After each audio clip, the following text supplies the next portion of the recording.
ಆತ್ಮೀಯ ಸ್ನೇಹಿತರೆ, Kannada success academy YouTube ಚಾನಲ್ಗೆ ಸ್ವಾಗತ. ಸ್ನೇಹಿತರೆ, ನಿರ್ದೇಶಕರು PM ಪೋಷಣ್ ಆಯುಕ್ತರ ಕಚೇರಿ ಶಾಲಾ ಶಿಕ್ಷಣ ಇಲಾಖೆಯವರಿಂದ 14/1/2026ರಂದು ಒಂದು ಮಹತ್ವಪೂರ್ಣವಾದಂಥ ಆದೇಶ ಹೊರಡಿದೆ. ಏನಪ್ಪ ಅಂತ ಹೇಳಿದ್ರೆ, ರಾಜ್ಯದ ಎಲ್ಲ ಸರ್ಕಾರಿ ಅನುದಾನಿತ ಅನುದಾನ ರಹಿತ ಶಾಲೆಗಳಲ್ಲಿ ಮಕ್ಕಳಿಗೆ ನೀರು ಕುಡಿಯುವಂತೆ ಪ್ರೇರೇಪಿಸಲು ಅಥವಾ ನೆನಪಿಸಲು ವಾಟರ್ ಬೆಲ್ಲನ್ನು ಜಾರಿಗೆ ತರುವಂತಹ ಸುತ್ತೋಲೆಯನ್ನು ಹೊರಡಿಸಿದೆ.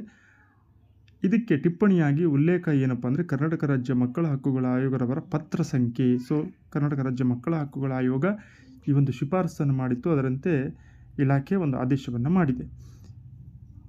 ಏನಪ್ಪ ಅದು ಅಂತೇಳಿದರೆ, ಮೇಲ್ಕಂಡ ವಿಷಯಕ್ಕೆ ಸಂಬಂಧಿಸಿದಂತೆ ಶಾಲೆಗಳಲ್ಲಿ ಮಕ್ಕಳಿಗೆ ಆಗಾಗ್ಗೆ ನೀರು ಕುಡಿಯಬೇಕೆಂಬ ಅರಿವು ಅಷ್ಟಾಗಿ ಇರುವುದಿಲ್ಲ. ಮಕ್ಕಳ ಆರೋಗ್ಯದ ಹಿತದೃಷ್ಟಿಯಿಂದ ಶಾಲೆಗಳಲ್ಲಿ ಮಕ್ಕಳಿಗೆ ಆಗಾಗ್ಗೆ ನೀರು ಕುಡಿಯುವಂತೆ ಜ್ಞಾಪಿಸಲು ವಾಟರ್ ಬೆಲ್ ಅಥವಾ ನೀರಿನ ಗಂಟೆಯನ್ನು ಬಾರಿಸುವುದು ಸೂಕ್ತವಾಗಿರುತ್ತದೆ.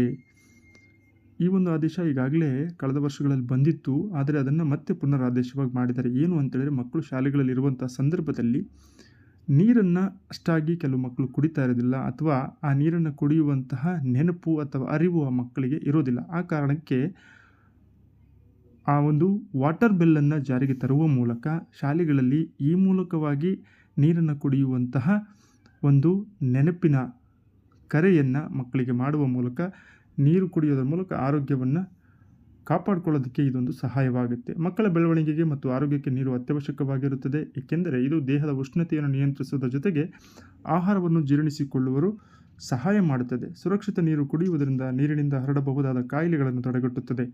ಮಕ್ಕಳು ಆಟವಾಡಲು ಮತ್ತು ಚಟುವಟಿಕೆಗಳಲ್ಲಿ ಸಕ್ರಿಯವಾಗಿ ಭಾಗವಹಿಸಲು ನೀರು ಕುಡಿಯುವುದು ಅವಶ್ಯಕವಾಗಿರುತ್ತದೆ. ಆದ್ದರಿಂದ ರಾಜ್ಯಾದ್ಯಂತ LKG UKG ಒಳಗೊಂಡಂತೆ ಎಲ್ಲ ಸರ್ಕಾರಿ ಅನುದಾನಿತ ಅನುದಾನ ರಹಿತ ಶಾಲೆಗಳಲ್ಲಿ ಮಕ್ಕಳಿಗೆ ಆಗಾಗ್ಗೆ ನೀರು ಕುಡಿಯುವಂತೆ ಜ್ಞಾಪಿಸಲು ವಾಟರ್ ಬೆಲ್ ಅಥವಾ ನೀರಿನ ಗಂಟೆಯನ್ನು ಬಾರಿಸುವ ನಿಯಮವನ್ನು ಅನುಷ್ಠಾನಗೊಳಿಸಲು ಈ ಮೂಲಕ ತಿಳಿಸಲಾಗಿದೆ.